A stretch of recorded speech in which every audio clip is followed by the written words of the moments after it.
Sometimes the truth doesn't arrive with a confession, my grandfather used to say. Sometimes it walks into the room wearing your own face. Ethan Caldwell had built an empire on certainty. In the glass towers of downtown Chicago, people waited for his decisions the way traders watched the opening bell on Wall Street. His signature moved millions of dollars. His words reshaped companies. His presence alone could silence a boardroom of powerful executives. At 38 years old, Ethan Caldwell was the billionaire founder of Caldwell Dynamics, a tech empire valued somewhere north of $4 billion, depending on which financial magazine you believe that month. But none of that power meant anything on a rainy Thursday afternoon when he stepped through the door of a small neighborhood diner on the north side of the city. The bell above the door chimed softly as Ethan brushed rain from the shoulders of his charcoal coat. The place smelled like grilled onions, fresh coffee, and something sweet baking somewhere in the kitchen. It wasn't the kind of restaurant Ethan normally visited. His schedule usually revolved around private clubs, investor lunches, and restaurants where the menu didn't list prices. But traffic had stalled on Lakeshore Drive, and his driver had suggested pulling over somewhere quiet while the storm passed. Ethan hadn't argued. For once, he was tired of glass towers and marble lobbies. The diner was warm, human, real. A handful of customers sat scattered across red vinyl booths. A couple in their 70s shared a slice of pie near the window. A construction worker in a bright orange jacket leaned over a cup of coffee. The television mounted above the counter murmured softly with a baseball game replay. Ethan slid into a booth near the back and loosened the knot of his tie. For the first time that day, his phone wasn't buzzing with emails or conference calls. He exhaled slowly and looked toward the counter. "I'll be right with you." A woman's voice called from across the room. The voice was calm, steady, familiar in a way that stirred something deep in Ethan's memory before he even saw her face. When she turned around, the world seemed to pause for half a second. Maya Brooks walked toward his table holding a small order pad and a pot of coffee. Her steps were quiet, practiced from years of working a dining floor. She wore a simple black apron tied neatly at her waist and a pale blue shirt rolled at the sleeves. Her dark curls were pulled back loosely, a few strands framing her face in soft arcs. 7 years had changed her in ways Ethan couldn't immediately name. She looked stronger somehow, grounded. But her eyes were exactly the same. The same deep brown eyes that had once looked at him across a tiny apartment kitchen at 2 in the morning while the city outside slept. Ethan felt the breath stall in his chest. Maya stopped beside the table and looked down at him with professional composure. If she felt anything, she didn't show it. "Coffee?" she asked simply. Ethan nodded without realizing it. She poured the coffee carefully into a white ceramic mug. Steam rose between them like a quiet curtain. "What can I get you today?" she asked, pen poised above the pad. For a moment Ethan couldn't answer. His mind had slipped backward through time without permission. 7 years earlier. A summer night that felt endless. Laughter echoing through open windows.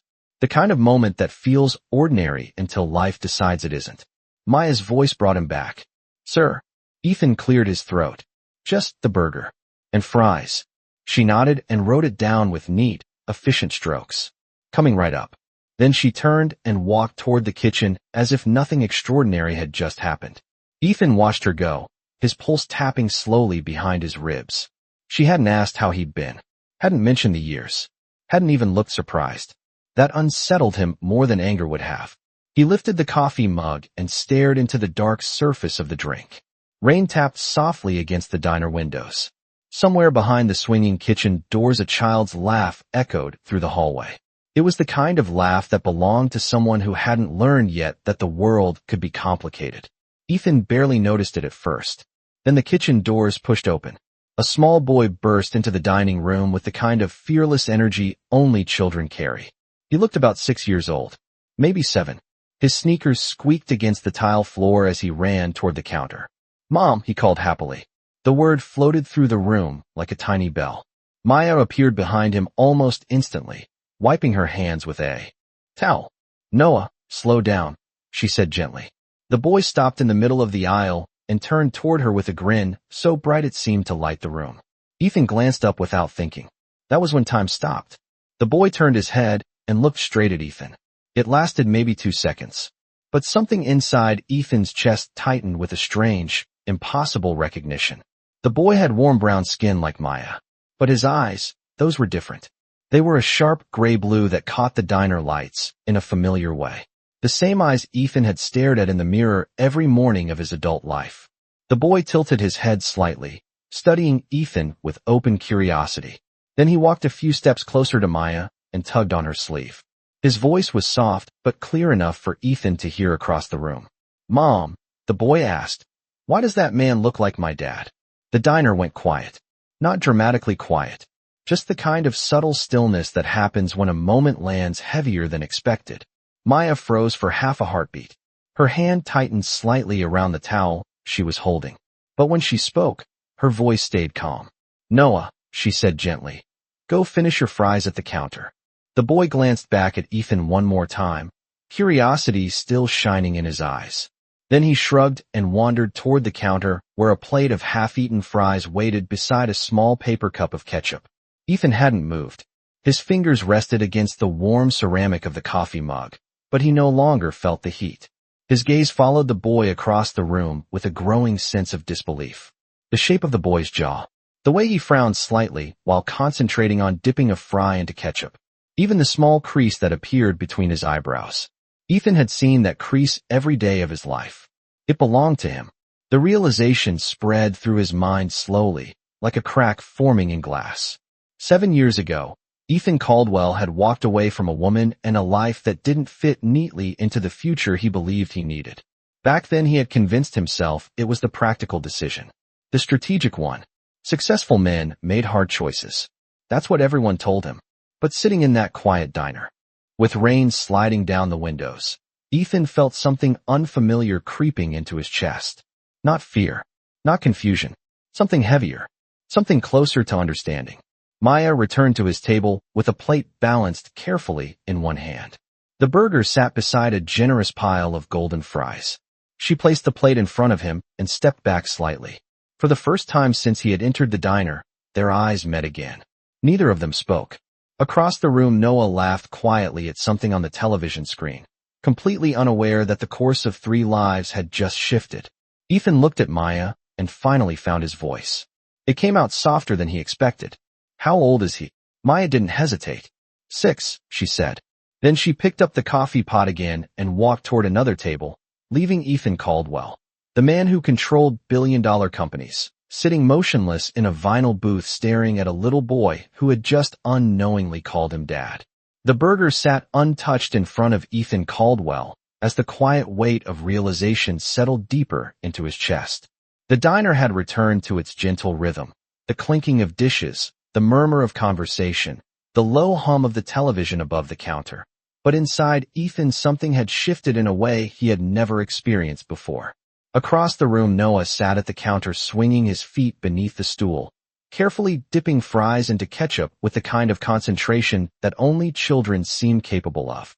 Every few seconds he glanced toward the television screen where a replay of a baseball game flickered under soft fluorescent lights. Ethan tried to look away, but his eyes kept drifting back to the boy as if some invisible thread had quietly tied their presence together. The more he looked, the harder it became to ignore the small details that now felt impossible to dismiss. The curve of the boy's smile. The thoughtful crease that formed between his eyebrows when he focused. The way he tilted his head slightly while listening to the announcer on the television. These were not vague similarities that a hopeful imagination might invent. They were precise echoes of his own expressions. Ethan finally reached for a fry without really tasting it. His mind moving through the years behind him like someone flipping through a stack of photographs too quickly to examine each. 1. 7 years ago, he had believed his life required ruthless clarity. Investors demanded focus. Board members expected discipline. The future he was building had no room for uncertainty. Back then, when Maya Brooks had appeared in his life, she had represented something unexpected, something real that did not belong to spreadsheets or quarterly reports. She had laughed easily. She had challenged him without hesitation.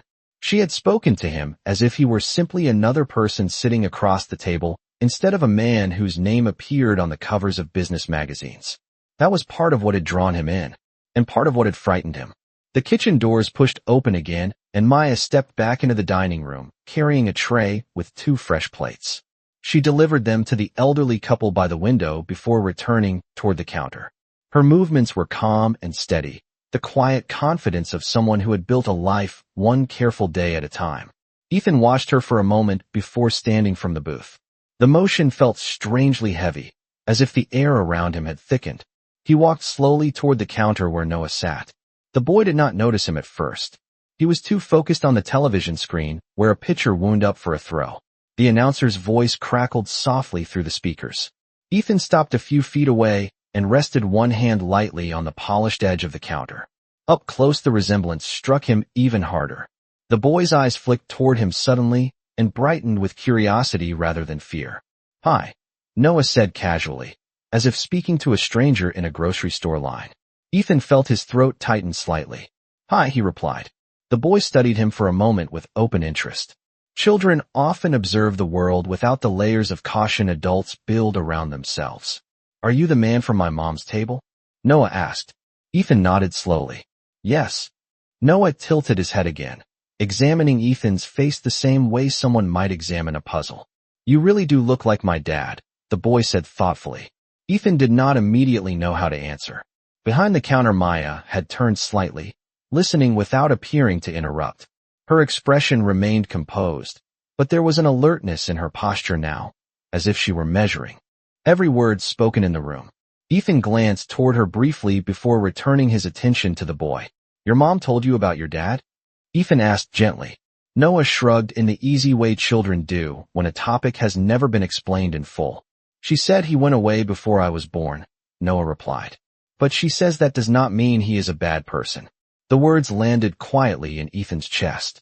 He had expected anger, maybe resentment, but not that. Not the quiet generosity hidden inside the explanation Maya had given their son. Noah reached for another fry and dipped it carefully before asking another question with the blunt honesty of childhood. "Do you have kids?" Ethan hesitated for a moment. "No," he said slowly. The answer felt incomplete the moment he said it.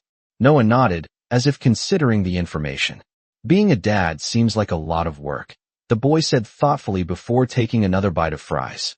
Ethan let out a small breath that almost became a laugh. "I imagine it is." The boy turned his attention back to the television for a moment, watching the pitcher throw a fastball that the announcer excitedly described as 97 miles per hour. "My mom says practice makes people better at things," Noah continued. "She says even grown-ups can learn new things if they really try." Ethan felt something stir behind his ribs at those words. Maya had stepped closer now, quietly placing a clean glass on the counter. She looked between them briefly before meeting Ethan's gaze again. For a long moment, neither of them spoke. The years between them hung in the air like rain clouds that had not fully passed. Finally, Maya spoke in a calm voice. "Noah," she said gently, "finish your fries and then grab your backpack. Homework time is coming soon." The boy groaned dramatically but nodded, sliding off the stool to gather his small backpack from beneath the counter. He paused beside Ethan for a moment before looking up again with curious eyes. "Are you coming back here again?" Noah asked. Ethan looked down at him, aware that every answer now carried a weight he had never anticipated. "I think I might," he said quietly. Noah smiled in simple approval before returning to his seat with the backpack. Maya folded her arms loosely and leaned against the counter across from Ethan. Her voice was quiet but steady. "You should sit down," she said. "Your food is getting cold." Ethan did not move immediately. 6 years, he said softly. Maya nodded once. "Yes." The single word held no accusation, only truth. Ethan glanced toward Noah again, watching the boy struggle to zip his backpack with serious concentration. "You never contacted me," Ethan said after a moment. Maya's expression remained calm. "You were already gone," she replied. "Your number changed. Your company moved offices. Your life moved forward." Ethan looked down at the counter for a moment, absorbing the quiet logic of her explanation. For years he had told himself that chapter of his life had simply ended. Now he realized the story had continued without him in ways he had never imagined. Maya straightened slightly and picked up a coffee pot. "The world did not stop moving," she said gently. "Noah needed a life. So I built one." Ethan nodded slowly, the weight of those words settling deep inside him. For the first time in many years, Ethan Caldwell understood what it meant to stand in a room where power meant nothing. Across the counter sat the woman who had carried the truth he had never known, and a few feet away a small boy zipped his backpack with determination, unaware that the quiet man watching him had just discovered the most important part of his life. Rain continued sliding down the diner windows in soft silver lines as the afternoon light faded slowly toward evening. Ethan Caldwell returned to his booth, but he did not touch the food in front of him. The burger had cooled. The fries had gone limp. None of it mattered. Across the room, Noah sat at the counter with his backpack open, carefully pulling out a small math workbook while humming quietly to himself. The boy's feet swung beneath the stool in a slow rhythm that seemed perfectly at ease with the world around him. Ethan watched him with the strange feeling of observing a life he should have known but somehow missed. For years, Ethan had measured time in quarterly earnings, investment returns, and product launches. Yet here was 6 years of time he could not account for. 6 years of birthdays, first steps, first words, first days of school. 6 years that had unfolded without him ever knowing they existed. Maya moved quietly behind the counter, wiping down the coffee machine before pouring fresh coffee into a clean mug for the construction worker at the end of the bar. She moved with the calm efficiency of someone who had repeated these routines thousands of times. Ethan noticed the quiet strength in the way she carried herself. She was not the young woman he remembered from the tiny apartment kitchen where they once shared late-night conversations about impossible futures. The Maya standing in this diner was steadier, grounded by years that had clearly demanded resilience. Ethan finally stood again and walked slowly back toward the counter. He stopped a few feet from where Noah was working on his homework. The boy had one elbow on the counter while carefully writing numbers with a pencil that had been sharpened down almost to its last inch. His tongue pressed slightly against his lip in concentration. Ethan recognized that habit immediately. He had done the same thing as a child when trying to solve a problem that required careful thought. "That looks serious," Ethan said gently. Noah looked up with a quick smile. "Math," he said with a sigh that sounded far older than 6 years. "My teacher says practice helps your brain grow stronger." Ethan rested his hand lightly on the counter. "Your teacher is right." Noah glanced down at the page again. "Do you like math?" the boy asked. Ethan thought for a moment. "I used to. It helped me build things." Noah's eyes brightened slightly. "Like buildings?" Ethan smiled faintly. "Sometimes companies. Sometimes ideas." Noah nodded slowly as if that explanation made perfect sense. Children had a way of accepting the world without demanding complicated explanations. "My mom says ideas can change everything," Noah added while writing another number. Ethan glanced briefly toward Maya, who had paused near the coffee machine, listening without interrupting. "Your mom sounds very wise," Ethan said quietly. Noah grinned with pride. "She is." The boy finished the problem he was working on and turned the page in his workbook. "What do you build?" he asked again. Ethan considered the question carefully. For years his answer would have been simple. Technology platforms, global partnerships, billion-dollar ventures. But standing in this small diner with a child watching him with open curiosity, those answers suddenly felt incomplete. "I build things that help people connect," Ethan finally said. Noah tilted his head. "Like phones." "Something like that." Noah nodded thoughtfully before erasing a number that he had written incorrectly. "My mom says connecting with people is important," he said. "She says people should not disappear from each other's lives." The words were simple. They were not spoken with accusation or awareness of their deeper meaning. Yet they landed inside Ethan with quiet force. For a moment he could not respond. Maya stepped forward then, setting a small glass of milk beside Noah's workbook. "Break time," she said gently. Noah took a sip and looked up at Ethan again. "Did you disappear from someone's life before?" the boy asked with the direct honesty only a child could offer. Ethan felt the question settle in the room like a quiet bell. Maya did not interrupt. She allowed the silence to stretch just long enough for the truth to find its way into Ethan's voice. "Yes," Ethan said finally. "I think I did." Noah considered that answer while sipping his milk. "Did you come back?" the boy asked. Ethan looked at him carefully. The boy's eyes held no judgment, only curiosity. "Sometimes," Ethan said slowly, "people do not realize what they lost until they see it again." Noah nodded as if that explanation fit neatly into his understanding of the world. My teacher says people can learn new things even when they are older, he replied. She says the brain never stops learning if you keep trying. Ethan smiled faintly. Your teacher sounds very smart too. Noah looked pleased with that conclusion and returned to his workbook. Maya stepped closer to Ethan then, her voice low enough that Noah could not easily hear. He asks a lot of questions, she said calmly. Ethan nodded slightly. He is curious. Maya crossed her arms loosely and studied Ethan's expression for a moment. Children usually are, she replied. For several seconds neither of them spoke. The quiet rhythm of the diner continued around them. Outside the rain had softened to a gentle drizzle that left the sidewalks shining beneath the streetlights beginning to glow in the early evening. He likes science, Maya said softly after a moment. And baseball. And building things out of cardboard boxes. Ethan glanced toward Noah, who was now drawing small diagrams beside his math problems.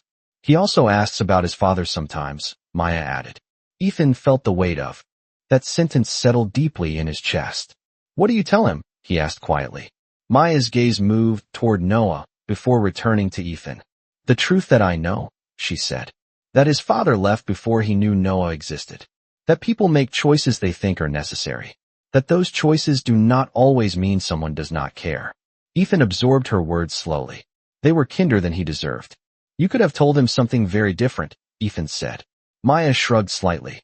Anger does not raise a child, she replied simply. Noah suddenly lifted his head again. Mom, he said excitedly, pointing at the television where the baseball replay continued. That pitcher throws 97 miles per hour. That is really fast. Maya smiled warmly. Yes, it is. Noah turned back toward Ethan with excitement. Can you throw that fast? He asked. Ethan chuckled softly. Not even close. Noah laughed and returned to his homework. Ethan watched him for a moment longer before speaking again, his voice quieter now. Maya, he said gently. She looked at him calmly. Yes. Ethan glanced once more toward the boy before meeting her eyes again. I did not know, he said. Maya nodded once. I know. The simplicity of her response carried no bitterness, only acknowledgement. Ethan looked back toward Noah, the small boy who was now carefully writing numbers with determined focus, completely unaware that the man standing beside him had just begun to understand the most important truth of his life. The evening light outside the diner had shifted from gray rain to the soft amber glow of streetlights reflecting on wet pavement, and inside the small restaurant the atmosphere had grown quieter as the early dinner crowd slowly thinned. Ethan Caldwell remained standing near the counter longer than he expected, watching Noah erase another small mistake from his math workbook with serious determination. For a moment, Ethan simply observed the quiet rhythm of the boy's concentration, the way he tapped the eraser twice against the page before writing the number again more carefully. It was such a small detail, yet it carried a strange familiarity that Ethan could not ignore. He had spent years studying the behavior of executives, investors, and innovators, but the quiet habits of a child who shared his features were far more unsettling than any boardroom challenge he had ever faced. Noah finally finished the last problem on the page and pushed the workbook aside with a satisfied little breath. Done, he announced proudly. Maya glanced over from the coffee machine. Let me see. Noah slid the workbook toward her while sipping the rest of his milk. Maya flipped through the page slowly, checking each answer. Her eyes softened as she reached the final line. Looks good, she said warmly. Noah's shoulders lifted slightly with pride. See, he said to Ethan, practice works. Ethan nodded with a small smile. It does. Noah hopped down from the stool and zipped his backpack with careful focus. The movement was clumsy in the way of children still learning coordination, and Ethan felt something inside his chest shift again as he watched the boy struggle for a moment with the zipper before finally succeeding.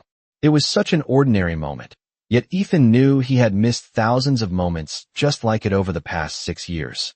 Noah slung the backpack over one shoulder and glanced between Maya and Ethan as if evaluating whether the conversation had ended. Can I watch the last inning? He asked hopefully, pointing toward the television where the baseball replay continued. Maya checked the clock above the counter. 5 minutes, she said. Noah grinned and returned to his stool, turning his attention back toward the television with complete focus.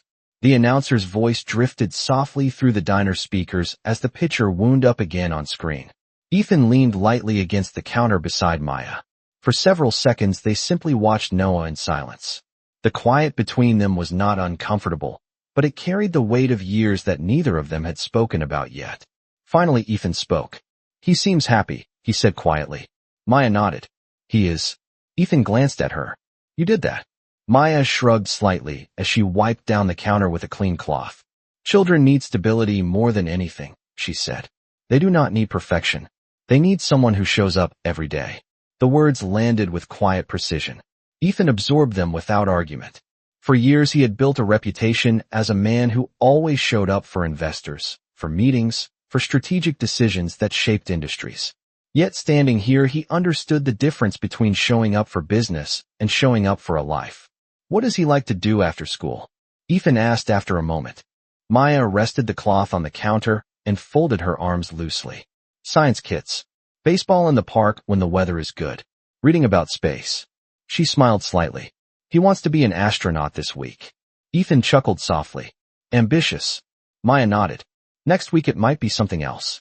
They both looked toward Noah again as the boy leaned forward on his elbows watching the television replay with intense interest. The pitcher threw another fastball and Noah pumped his fist quietly in approval. Ethan felt a strange warmth behind his ribs at the sight. "He has your patience," Ethan said suddenly. Maya raised one eyebrow. "My patience?" Ethan nodded. "He focuses the way you used to when you were reading something complicated." Maya studied him carefully for a moment. "You remember that?" Ethan met her gaze. "I remember more than you probably think." Maya did not respond immediately. She looked down at the counter as if considering whether to believe that statement. "Memory can be selective," she said quietly. Ethan nodded once. "Yes," he admitted. "It can." For several seconds neither of them spoke again. Outside a car passed slowly along the wet street, its headlights sliding across the diner windows like pale ribbons of light. Noah suddenly turned around on his stool. "Mom," he said excitedly. "That pitcher just broke his record." Maya smiled. "That is impressive." Noah glanced toward Ethan again. "Do you like baseball?" he asked. Ethan hesitated for a moment before answering. "I used to watch games with my father when I was your age." Noah's eyes widened with interest. "Really?" Ethan nodded. "Every summer." Noah seemed to consider that information carefully. "Did he teach you how to throw?" he asked. Ethan smiled faintly at the memory. "He tried." Noah laughed quietly and returned his attention to the television. The small exchange lingered in Ethan's mind long after the boy turned away. His father had spent countless evenings patiently showing him how to grip a baseball, how to stand properly on the mound, how to aim for the catcher's glove. Those memories suddenly carried a deeper meaning now.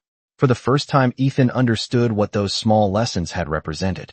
Time, presence, care given in ordinary moments that shaped a child's sense of belonging. Maya broke the silence gently. "Noah's bus comes early," she said. "I usually close the diner and walk him home after." "My shift." Ethan nodded slowly. "You do everything yourself?" Maya's expression remained calm. "Most of it." Ethan studied her for a moment. "That must not be easy." Maya gave a small shrug. "Parenthood rarely is."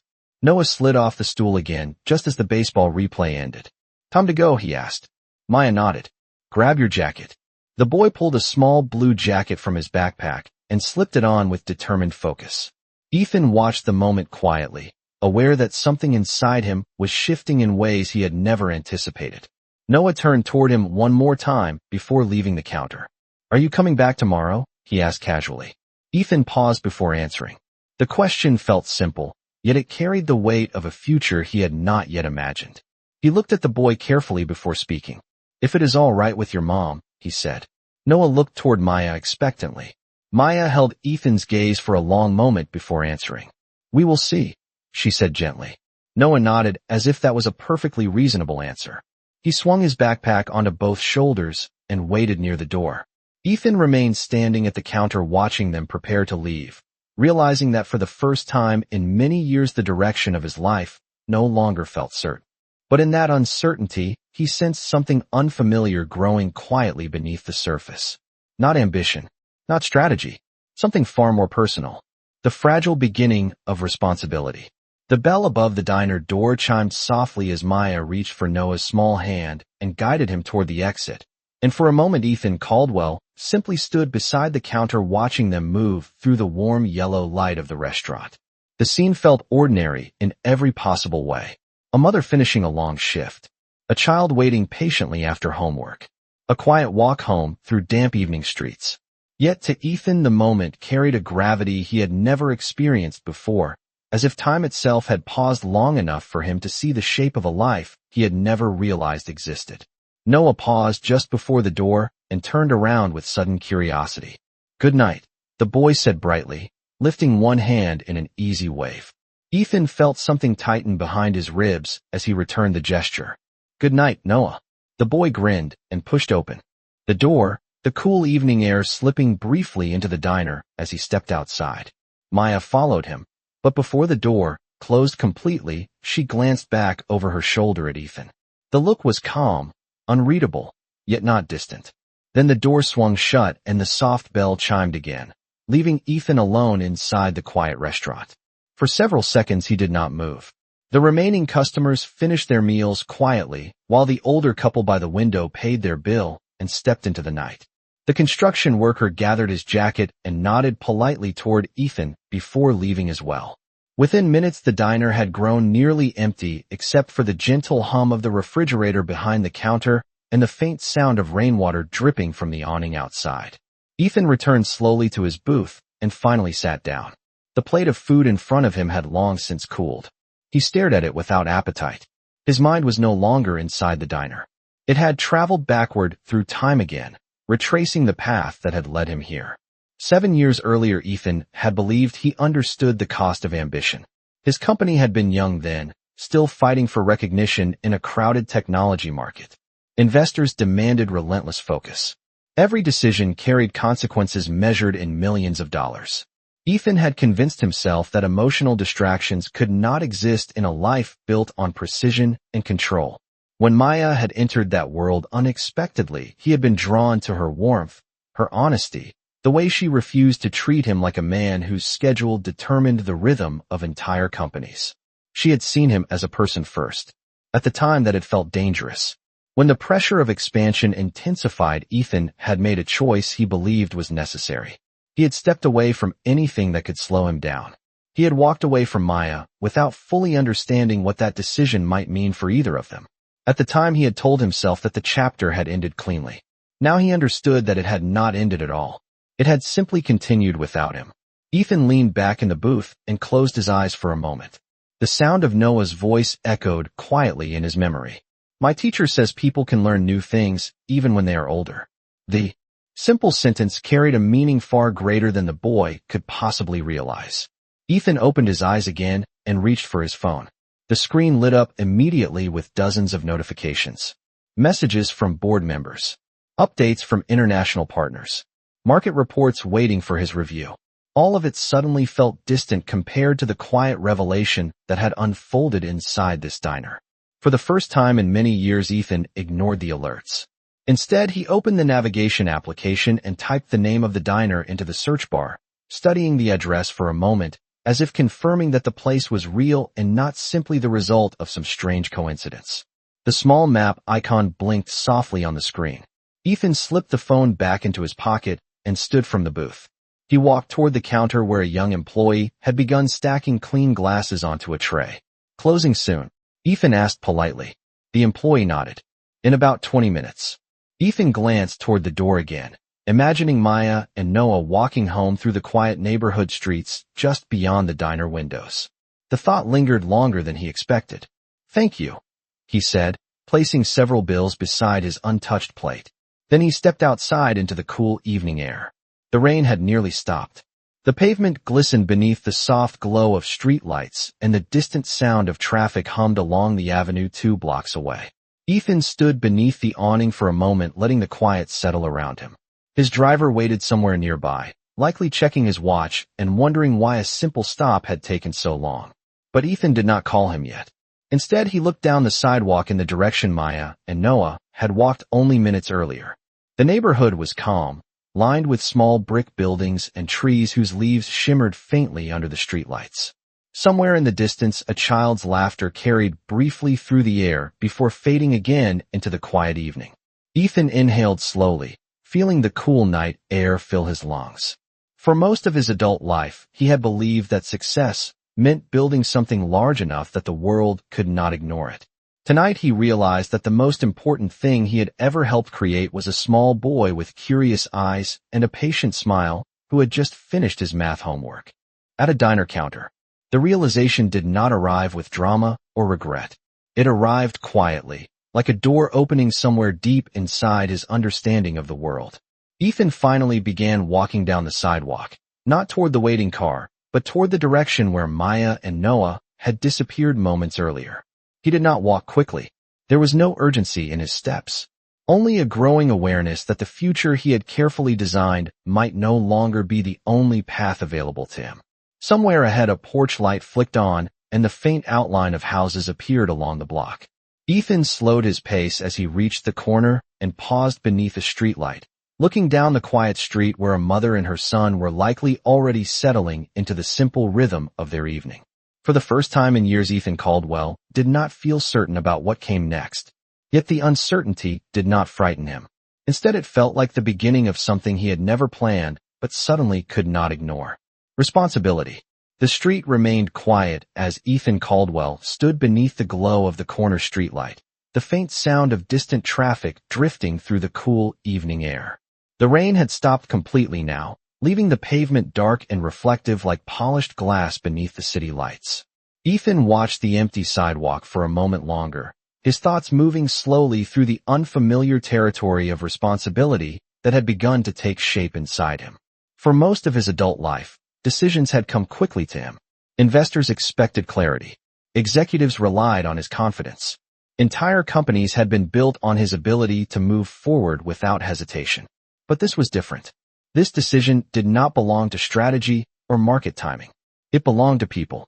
After several quiet seconds, Ethan turned back toward the diner. The bell above the door chimed again as he stepped inside. The restaurant was nearly closed now. Chairs had been flipped onto several tables, and the young employee behind the counter was wiping down the last stretch of polished surface beneath the hanging lights. The smell of fresh coffee lingered in the air. The employee looked up with mild surprise. "Thought you left already," he said casually. Ethan offered a small nod. "Just needed a moment." The employee shrugged and continued wiping the counter. Ethan walked slowly, back toward the booth where he had been sitting earlier. The plate had been cleared away, but the faint circle left by the coffee mug remained on the table, like a quiet reminder of the conversation that had unfolded here. Ethan slid into the booth again, resting his hands loosely on the table as he looked out through the window at the quiet street beyond. His mind moved back through the conversation with Noah piece by piece. The boy's curiosity, his quiet pride when finishing homework, the casual question that had carried so much weight. "Did you disappear from someone's life before?" Ethan exhaled slowly. For years he had believed that success required leaving certain things behind. Tonight he realized that the past did not simply disappear because someone decided to move forward. It waited quietly until the moment truth returned. The young employee finished cleaning the counter and approached Ethan with a polite smile. "We are closing in a few minutes," he said. Ethan nodded. "I understand." He reached into his coat pocket and pulled out his phone again. This time the screen filled with dozens of missed calls from assistants and business partners. Meetings scheduled for the following morning. Reports awaiting review. Under normal circumstances, Ethan would already be responding, reorganizing his schedule with the precise efficiency that had defined his career. Instead, he stared at the screen for several seconds before pressing a single number in his contact list. The phone rang twice before his driver answered. "Mr. Caldwell," the driver said immediately. "I was about to check if you needed assistance." Ethan spoke calmly. "I will need the car in about 10 minutes. "Of course, sir." The call ended, and Ethan placed the phone back into his pocket. He stood slowly and walked toward the door again. Outside, the air had grown cooler as the night deepened. Streetlights stretched along the block like quiet sentinels watching over the neighborhood. Ethan stepped onto the sidewalk and paused beneath the awning. For a moment, he looked once more toward the direction Maya and Noah had walked earlier.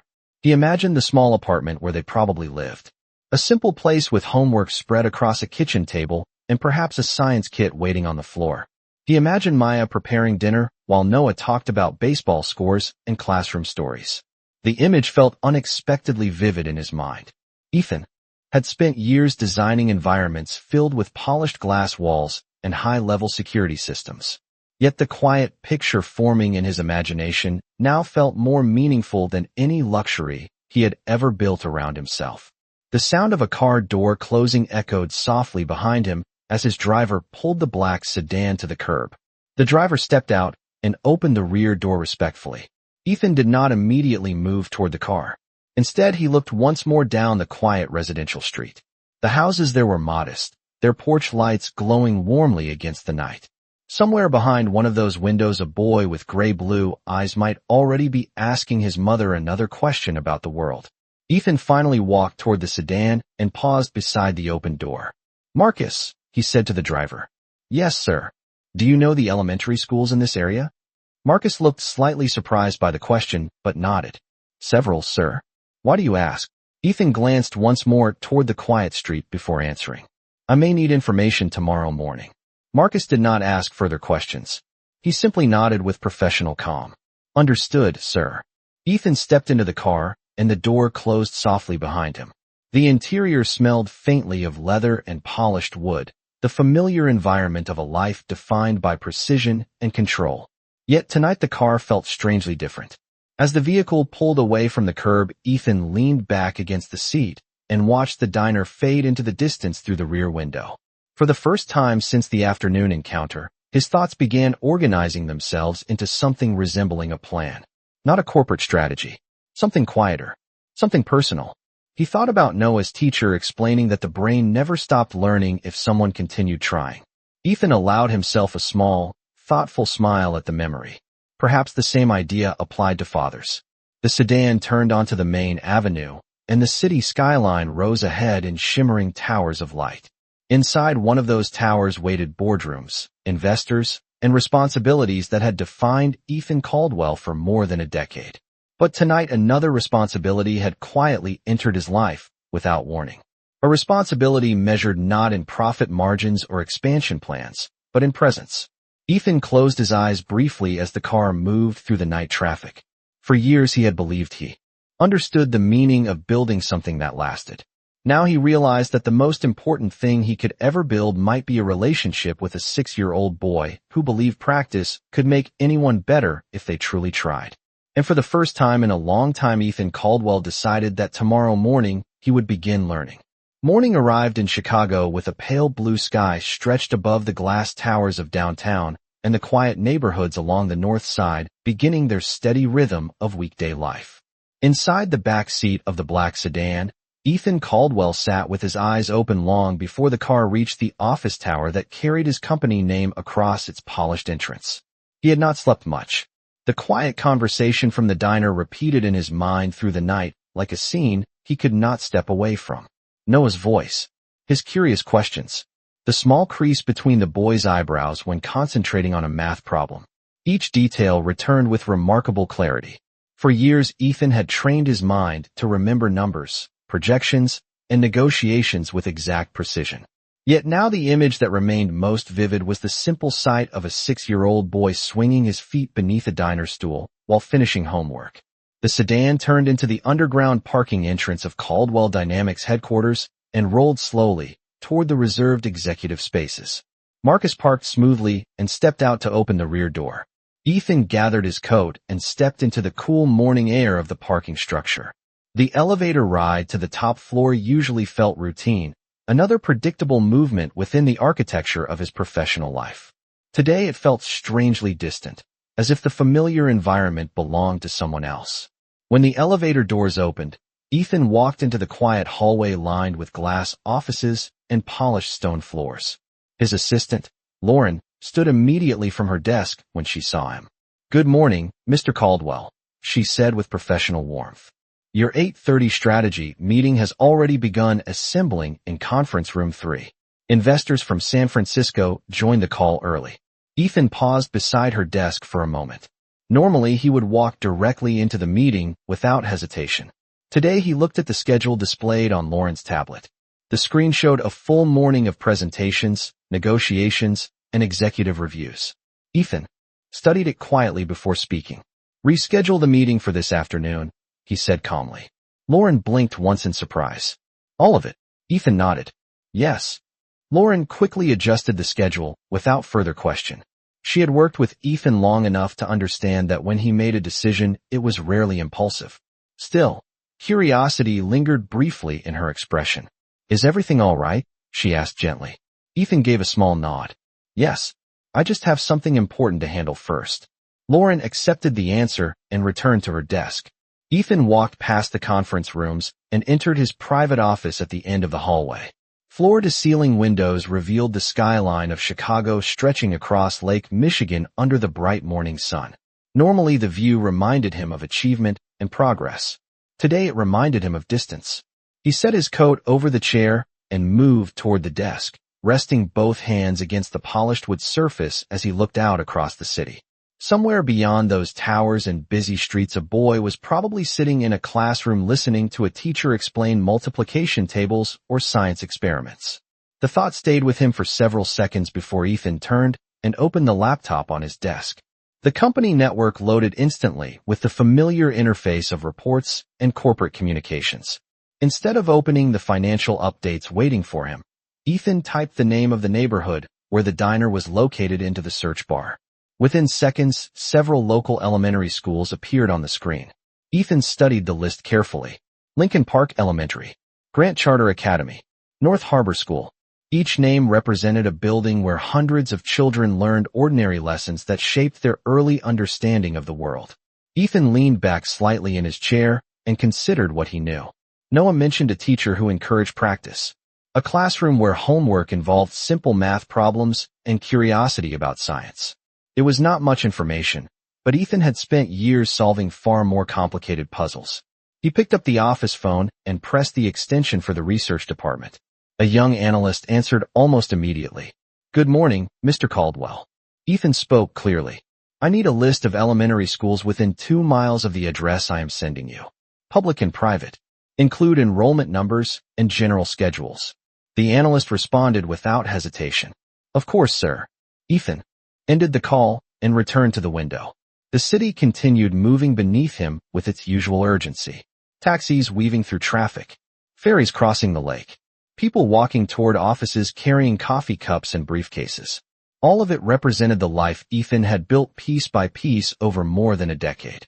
Yet the quiet realization from the diner had changed something fundamental in the way he saw the world. Success had always meant expansion, growth, recognition.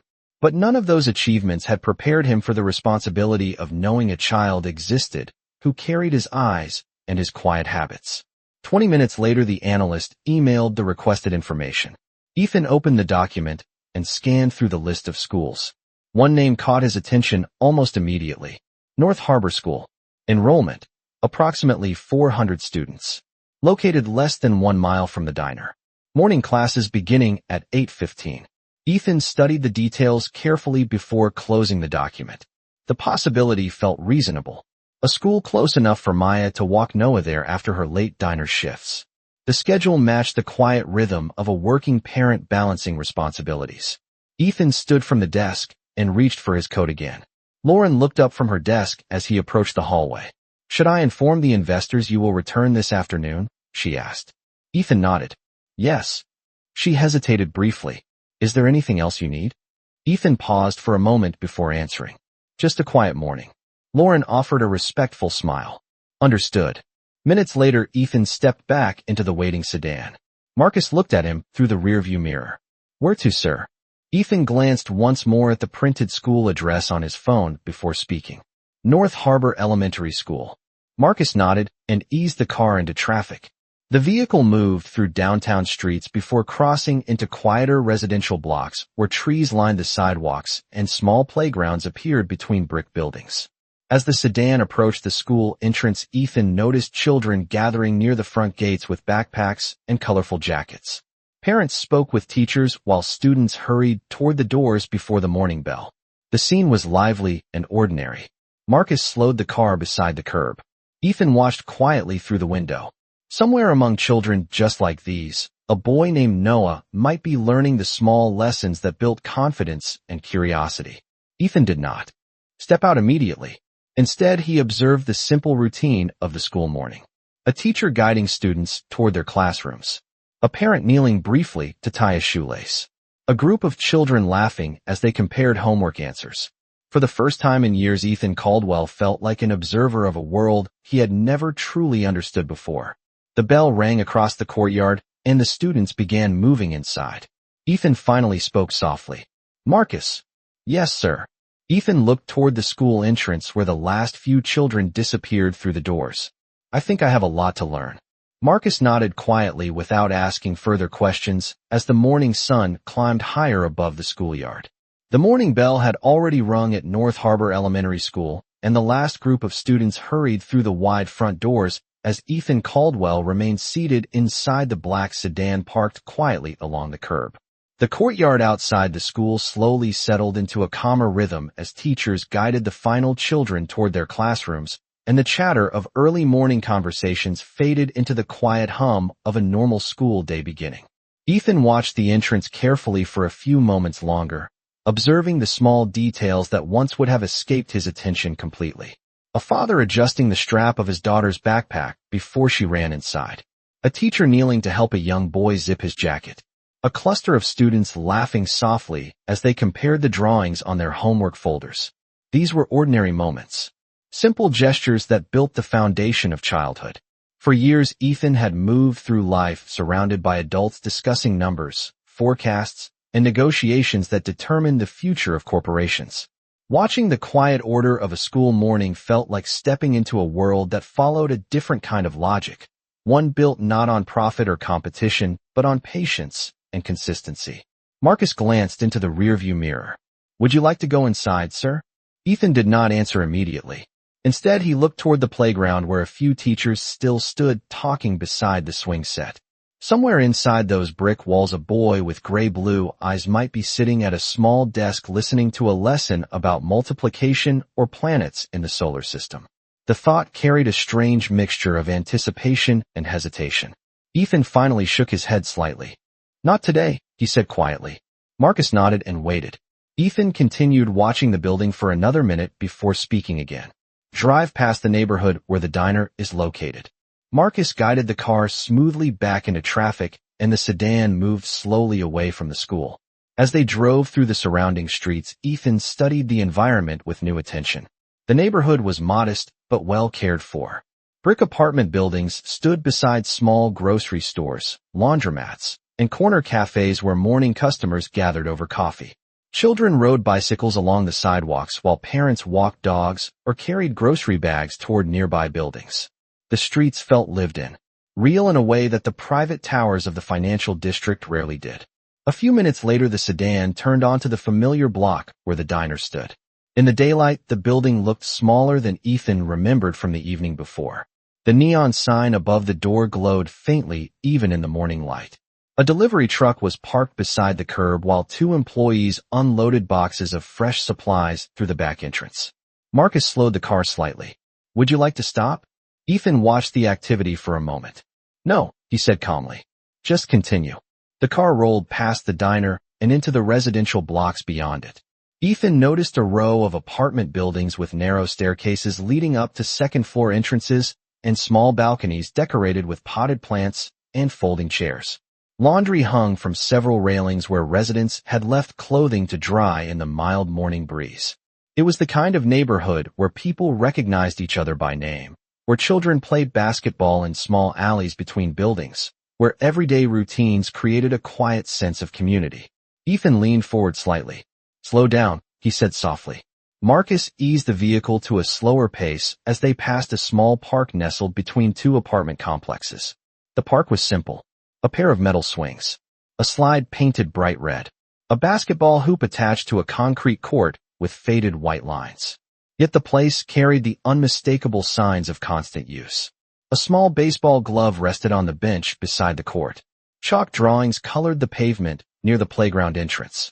Ethan imagined Noah standing there after school with a group of neighborhood kids, practicing throws beneath the afternoon sun while Maya watched. From a nearby bench after her shift at the diner. The image felt so natural that Ethan realized it might very well be real. "This area seems safe," Marcus observed quietly. Ethan nodded. "It feels grounded." Marcus guided the car slowly past the park and back toward the main street. As they approached the intersection, Ethan noticed a small convenience store on the corner where several children stood, choosing candy bars and soft drinks. The ordinary nature of the scene struck him again. For most of his life, Ethan had moved through carefully managed environments where security teams monitored every entrance and exit. Here the world unfolded with a simplicity that required trust and shared responsibility. The sedan returned to the larger avenue leading back toward downtown. Ethan leaned back into the seat and closed his eyes briefly as he considered everything he had seen that morning. For years he had believed that building something meaningful required ambition and scale. Yet the small neighborhood surrounding the diner seemed to hold a different definition of meaning. It existed in the quiet routines of parents walking children to school, neighbors greeting each other on sidewalks, and teachers opening classroom doors each morning with patience. Ethan opened his eyes again and looked at the skyline rising in the distance. The glass towers represented the life he had created through discipline and relentless focus. But somewhere behind him, in a quiet apartment near the diner, a boy named Noah was beginning another ordinary school day without knowing that his father had spent the entire morning trying to understand the world that shaped his life. Ethan spoke again after a long pause. "Marcus." "Yes, sir." Ethan watched the city traffic ahead before continuing. "I want to come back here later today." Marcus nodded calmly. "Of course." Ethan rested his hands together as he looked out the window once more. For the first time since the moment in the diner, the direction of his next steps felt clearer. Not certain, not easy, but clearer. The road ahead would require patience rather than authority, presence rather than power. And for the first time in many years, Ethan Caldwell felt ready to begin learning what that truly meant. The afternoon sun leaned gently across the Chicago skyline as the black sedan moved through downtown traffic toward the quieter streets of the north side once again. Inside the back seat, Ethan Caldwell watched the passing buildings without speaking, his mind carrying the images from the morning with unusual clarity. The school courtyard, the modest neighborhood streets, the small park where a worn baseball glove rested on a wooden bench. These scenes had remained with him long after the car returned to the business district. For the first time in many years, the boardroom meetings waiting for him at Caldwell Dynamics had felt strangely secondary. When Ethan had finally returned to the office shortly before noon, he completed the scheduled investor call with calm efficiency, discussing growth projections and international partnerships with the same measured confidence that had built his reputation. Yet even while speaking, he found himself glancing occasionally toward the window where the sunlight reflected off Lake Michigan, quietly calculating the hours remaining before school ended and the small rhythm of Noah's day continued again. By the time the afternoon meetings concluded, the decision had already formed in his mind. Now the sedan turned once more onto the familiar street where the diner stood. The building looked livelier than it had earlier that morning. A few customers filled the front booths while the soft glow of the neon sign flickered beneath the cloudy afternoon sky. Marcus guided the car smoothly to the curb. "Would you like me to wait here, sir?" Marcus asked. Ethan looked toward the entrance for a moment before answering. "Yes." Ethan stepped out onto the sidewalk and adjusted his coat as a light breeze moved along the street. The bell above the diner door chimed softly when he entered. Inside, the warm scent of coffee and grilled sandwiches filled the air.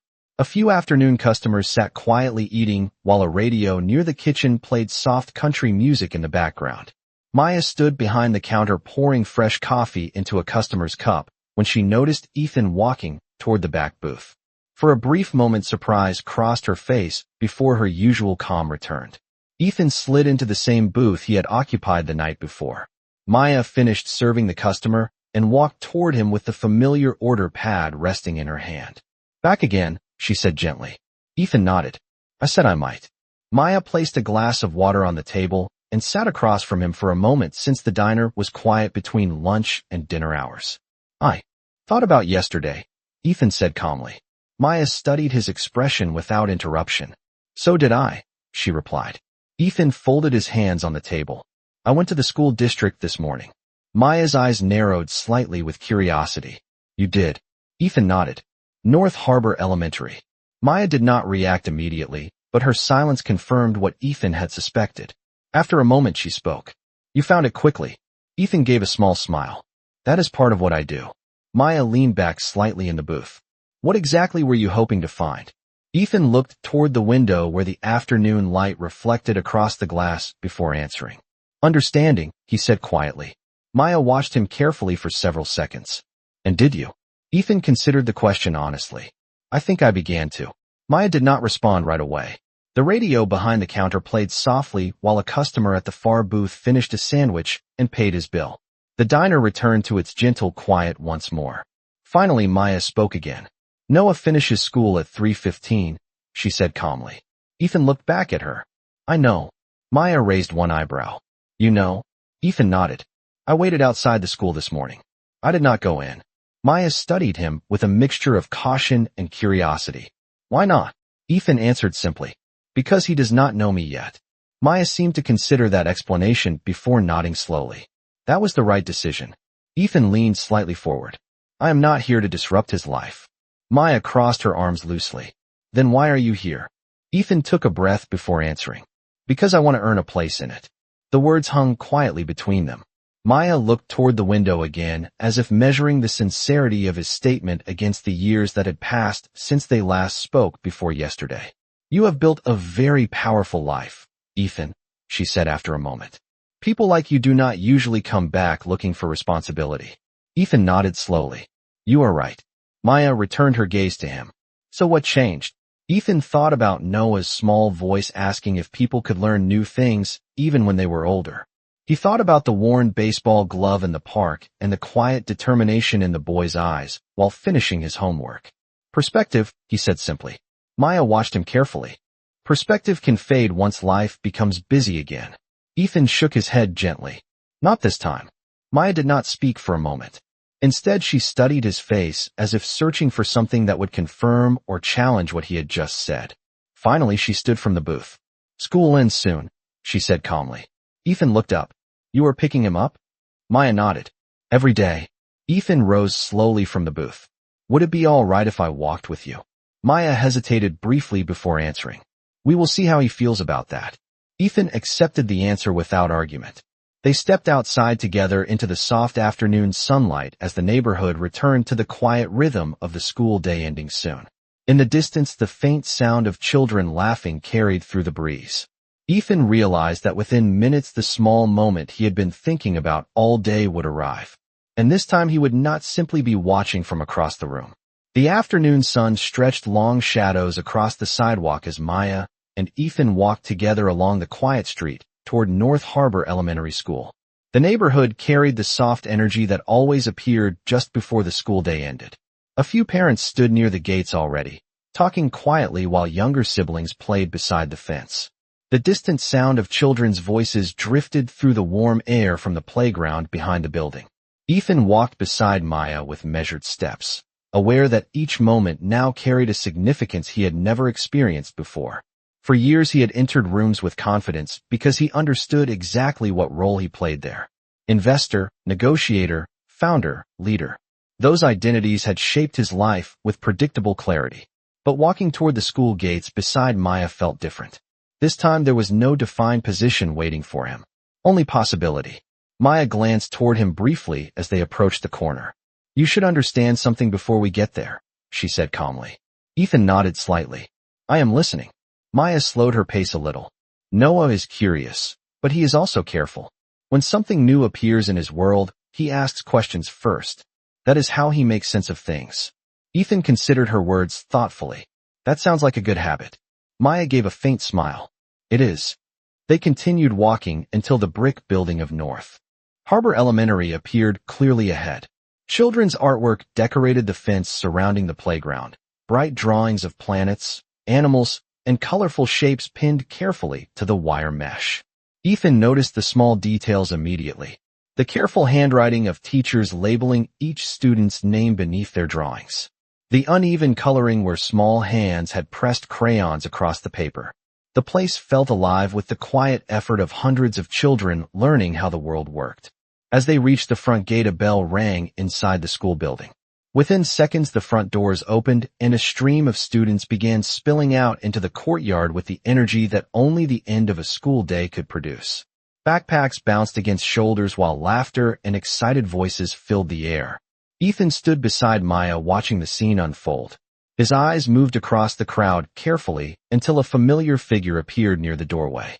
Noah stepped outside carrying his blue backpack with one strap hanging loosely off his shoulder. His expression looked thoughtful as he spoke to a classmate walking beside him. When he reached the bottom of the steps, he lifted his head and spotted Maya near the gate. His face brightened immediately. "Mom," he called, weaving quickly through the other students. Maya knelt slightly as he ran forward and wrapped his arms around her waist in a quick hug. "How was school?" she asked warmly. Noah stepped back with excitement. "We built a volcano in science class, and it exploded with foam." Maya laughed softly. "That sounds impressive." Noah nodded enthusiastically before his eyes shifted toward Ethan, standing a few steps away. Recognition crossed his face instantly. "Hey," he said with surprise. Ethan gave a small wave. "Hello, Noah." The boy tilted his head slightly the same way he had done in the diner the night before. "You came back," he observed. Ethan nodded calmly. "I said I might." Noah looked between Ethan and Maya with open curiosity. "Are you two friends?" he asked. Maya and Ethan exchanged a brief glance before Maya answered gently. "We know each other from a long time ago." Noah seemed to consider that explanation carefully. "From when you were kids?" Maya smiled faintly. "Something like that." Noah shifted his backpack higher onto his shoulder and looked back at Ethan again. "Did you build anything today?" he asked. Ethan chuckled softly. "Mostly meetings." Noah made a small face. "Meetings sound boring." Ethan could not argue with that. "Sometimes they are." Noah nodded knowingly, as if confirming an obvious truth about adult life. "We have baseball practice at the park after dinner," he announced proudly. "Coach says I am getting better at throwing." Ethan felt the quiet weight of the moment again. The invitation was not intentional, yet it opened a small door into Noah's world. "That sounds like a good plan," Ethan said. Noah looked at him with bright curiosity. "Do you like baseball?" Ethan nodded. "I watched it a lot when I was your age." Noah's eyes widened slightly. "Did you play?" Ethan hesitated for a moment before answering honestly. "My father tried to teach me." Noah seemed pleased with that information. "Maybe you could watch our practice sometime," he suggested casually. Maya looked down at her son with gentle amusement. "You are already inviting people to your team now?" Noah shrugged with simple confidence. "Coach says good teams have lots of people watching." Ethan smiled faintly at the boy's reasoning. "I would like that," he said quietly. The three of them began walking back toward the neighborhood street together. Children continued leaving the school behind them while teachers waved goodbye near the entrance. As they reached the sidewalk, Noah walked between Maya and Ethan, swinging his backpack lightly with each step. "Mom says you build things," he said suddenly. Ethan glanced down at him. "Sometimes." Noah looked up thoughtfully. "Can you build robots?" Ethan considered the question. "Not yet." Noah nodded seriously. "My friend Tyler says robots are the future." Ethan laughed softly. Tyler might be right. They reached the corner where the small park stood only a block away. The basketball court was empty now except for a group of younger children drawing shapes on the pavement with chalk. Noah pointed excitedly toward the swings. "That is where we practice throwing," he said. Ethan looked at the worn baseball glove resting on the bench exactly where he had seen it earlier that morning. The sight felt almost symbolic now. Noah ran ahead toward the bench and picked up the glove proudly. "Coach says you have to practice every day," he explained while slipping it onto his hand. Ethan watched the boy toss an imaginary baseball into the air with determined focus. The movement was awkward but full of enthusiasm. For the first time since the moment in the diner, Ethan did not feel like an outsider observing someone else's life. Standing there beside Maya and watching Noah practice his throw beneath the late afternoon sun, he felt something else slowly taking shape. A beginning. The late afternoon sun hung low over the small neighborhood park as Noah stood on the worn patch of grass beside the basketball court, gripping the baseball glove with determined focus. The breeze moved gently through the trees above the playground, carrying the distant sounds of children laughing and the faint rhythm of a passing train somewhere across the city. Ethan Caldwell stood several feet away watching the boy practice, throwing an imaginary ball into the air and catching it again with awkward enthusiasm. Each throw was uneven, each catch slightly delayed, but Noah approached the simple exercise with the seriousness of someone who believed improvement came from effort alone.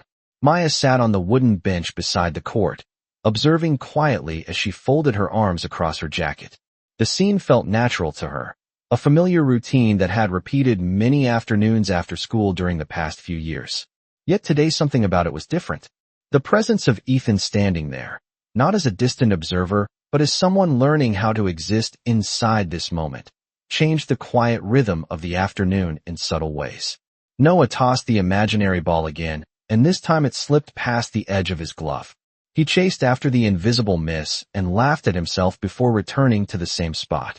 Coach says if I practice every day my arm will get stronger, he explained proudly. Ethan nodded with a small smile. Your coach sounds like a wise person. Noah adjusted the glove and tried again, this time focusing carefully on the movement of his arm. Ethan watched him for a moment before stepping a little closer. Can I show you something? He asked gently. Noah's eyes brightened immediately. Yes. Ethan crouched slightly, so he was closer to the boy's height. When you throw, keep your elbow a little higher like this, he said, demonstrating the motion slowly. Noah watched carefully and mimicked the movement. His next imaginary throw moved with a little more balance. The boy looked surprised. That felt better, he said. Ethan nodded. Your arm has more control that way. Noah repeated the motion again, growing more confident with each attempt. Maya observed the exchange quietly from the bench. She could see the natural patience in Ethan's posture as he guided Noah's small adjustments without rushing him. It reminded her faintly of the way Noah's teacher had once described encouraging children to solve problems step by step.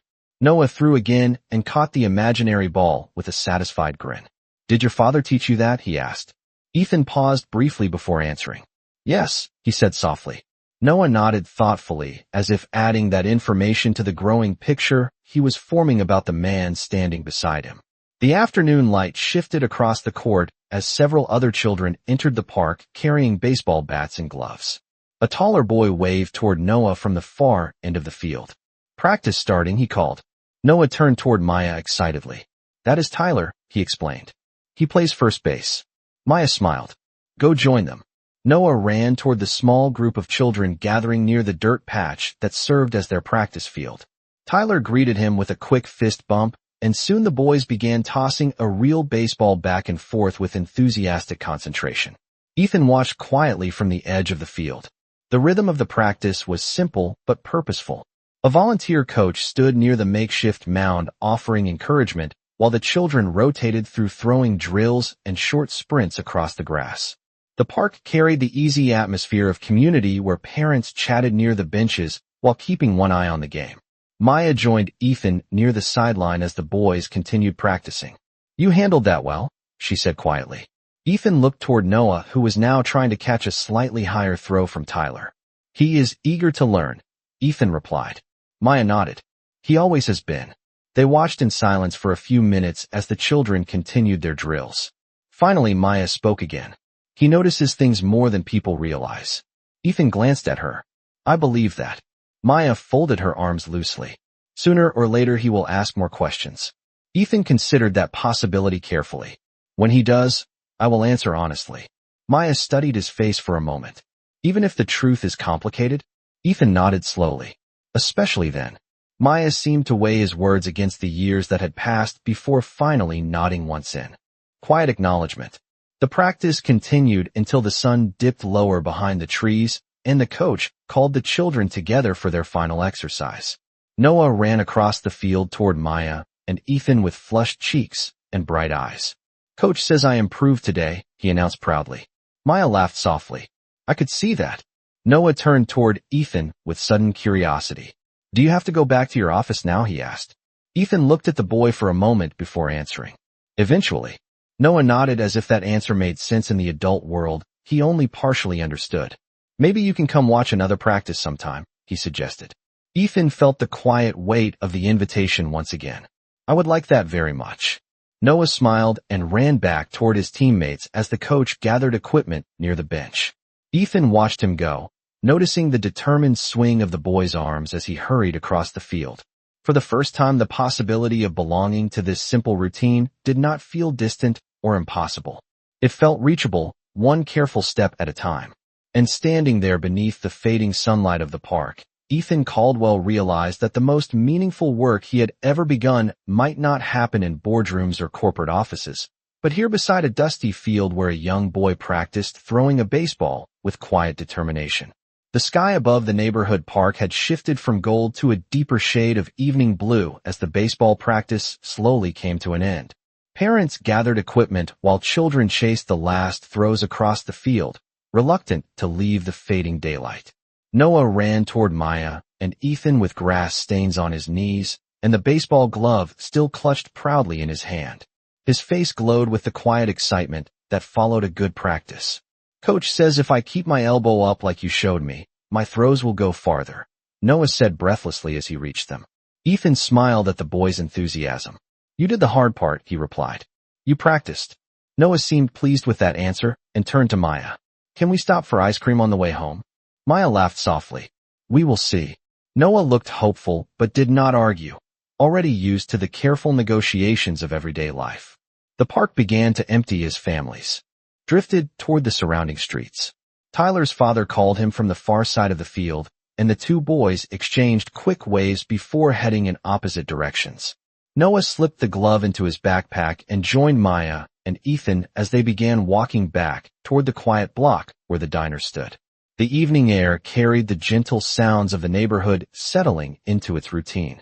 A dog barked somewhere behind a row of houses while a radio played faint music from an open apartment window above the sidewalk. The streetlights flickered on one by one as the sun slipped lower behind the buildings. Noah walked between Maya and Ethan again, swinging his backpack lightly as he talked. "Tyler says his dad used to play in college," he explained. "That is why he throws really fast." Ethan listened carefully. "Practice helps, but having someone teach you makes a difference too." Noah nodded thoughtfully at that idea. "Do you still remember how your dad taught you?" he asked. Ethan considered the question for a moment.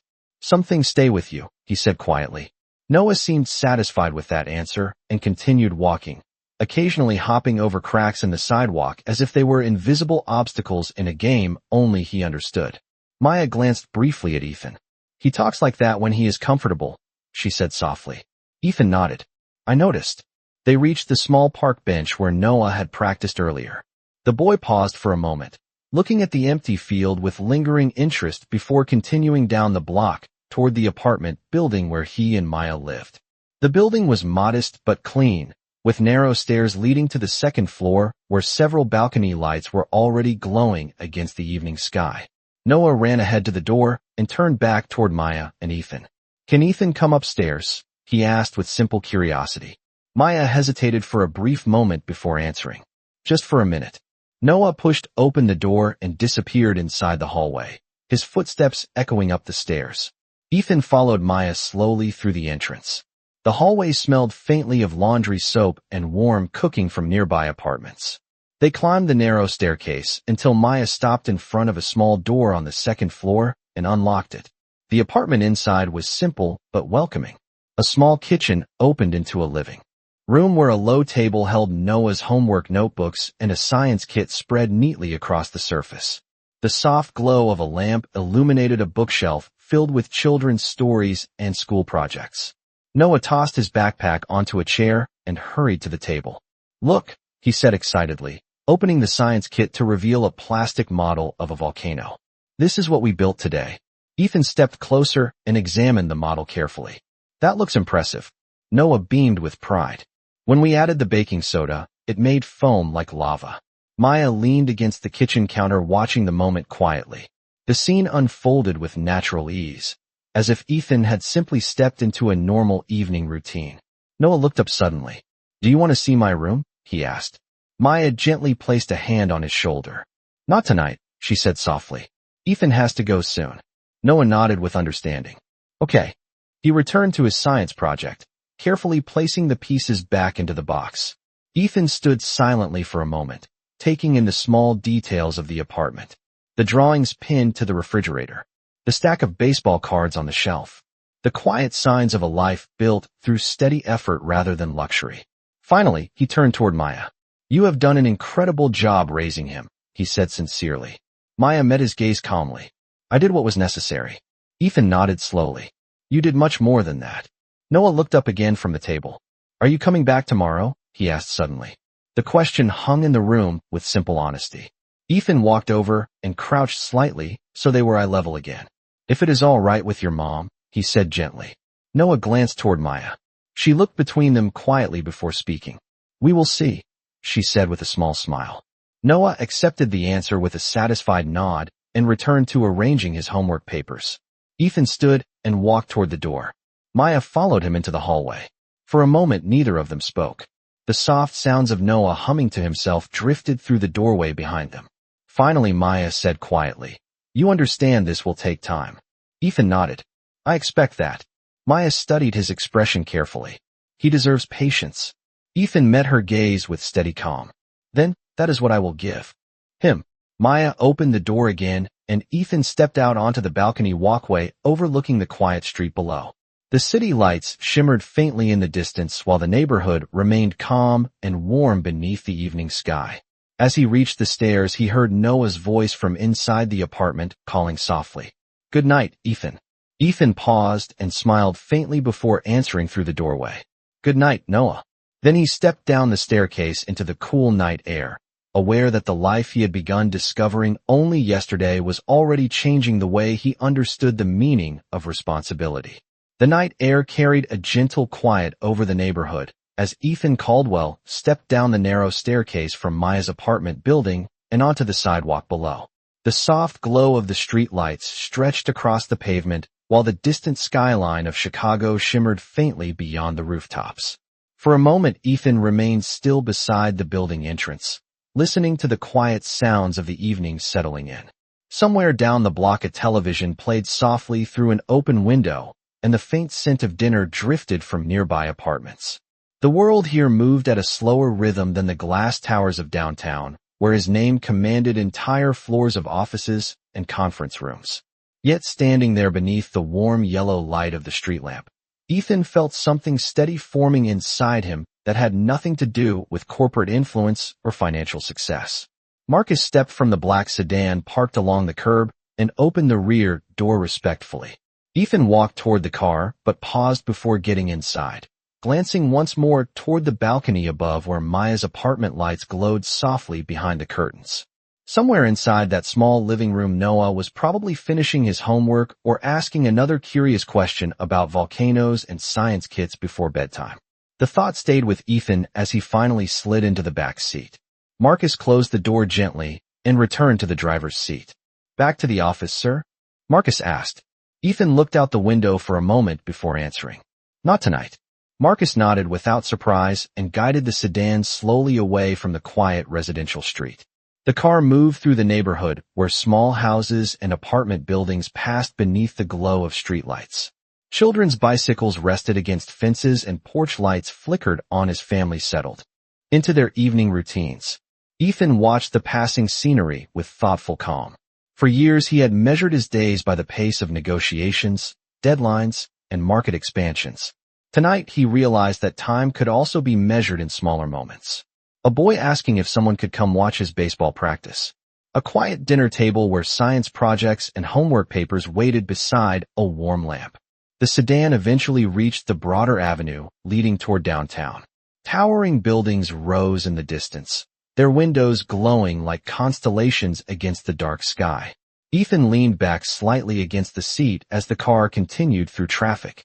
The world he had built still existed there, powerful and demanding as ever. Yet it no longer felt like the only place his life belonged. The next morning arrived with clear skies over the city. Ethan stood inside his office at Caldwell Dynamics, watching the sunrise spill across Lake Michigan through the tall windows. The office remained quiet except for the faint sound of early employees arriving in the hallway outside. On his desk sat a neatly organized stack of documents prepared by his assistants overnight. Business reports, investor communications, strategic updates from international offices. The familiar structure of his professional world waited patiently for his attention. Ethan reviewed the first few pages quickly before setting them aside. For the first time in years, he reached for a blank sheet of paper instead of another corporate file. He began writing a short list in careful handwriting. School events, baseball practice schedule, parent-teacher meetings. The words looked unfamiliar on the page, yet they carried a sense of purpose he had never experienced before. A gentle knock sounded at the office door, and Lauren stepped inside, holding a tablet. Your first meeting begins in 10 minutes, she said. Ethan nodded calmly. I will be there shortly. Lauren hesitated for a moment before speaking again. You seem different today. Ethan smiled faintly. I feel different. Lauren accepted the answer with quiet curiosity and returned to her desk. Ethan folded the sheet of paper and placed it carefully inside his coat pocket before leaving the office. The meetings that followed unfolded with the same professionalism that had always defined his leadership. Investors presented new proposals and executives discussed expansion strategies across multiple states. Ethan listened carefully and responded with clear decisions, yet the pressure that once filled these rooms no longer felt overwhelming. The life he had built here remained important, but it was no longer the only thing shaping his future. Late that afternoon, the meeting schedule ended earlier than expected. Ethan gathered his coat and walked toward the elevator as employees continued their work across the office floors. When the doors opened at the parking level, Marcus was already waiting beside the sedan. Where to, sir? Marcus asked. Ethan stepped inside the car and looked out through the windshield at the open city streets ahead. North Harbor Elementary, he said calmly. Marcus nodded and guided the vehicle into traffic. The drive across the city felt familiar now. The streets leading toward the school passed the same parks and corner stores Ethan had observed the previous day. When they arrived outside the school gate, a group of parents already stood waiting beneath the afternoon sun. Ethan stepped out of the car and joined them quietly near the fence. The bell rang a few minutes later, and the school doors opened once again. Children streamed into the courtyard with the same joyful energy he had witnessed before. Ethan scanned the crowd until he saw the small figure of Noah walking down the steps with his blue backpack bouncing against his shoulders. The boy looked up and immediately spotted him standing near the gate. Surprise crossed Noah's face before a bright smile replaced it. He ran forward with excitement. You came back, Noah said breathlessly. Ethan nodded gently. I told you I might. Noah glanced toward the black sedan parked along the curb and then back at Ethan with curious admiration. Do you always ride in that car? Ethan chuckled softly. Sometimes. Noah seemed satisfied with that answer and shifted his backpack. We have practice again today, he announced proudly. Ethan looked toward the small park down the block where the worn baseball field waited beneath the afternoon sun. Then we should not be late, he said. Noah nodded enthusiastically and began walking beside him down the sidewalk. For the first time since the unexpected moment in the diner, Ethan Caldwell no longer felt like a visitor observing someone else's life. Step by step, conversation by conversation, he had begun finding a place within it. And as the two of them walked toward the park together beneath the open Chicago sky, the future that once seemed distant now felt quietly possible.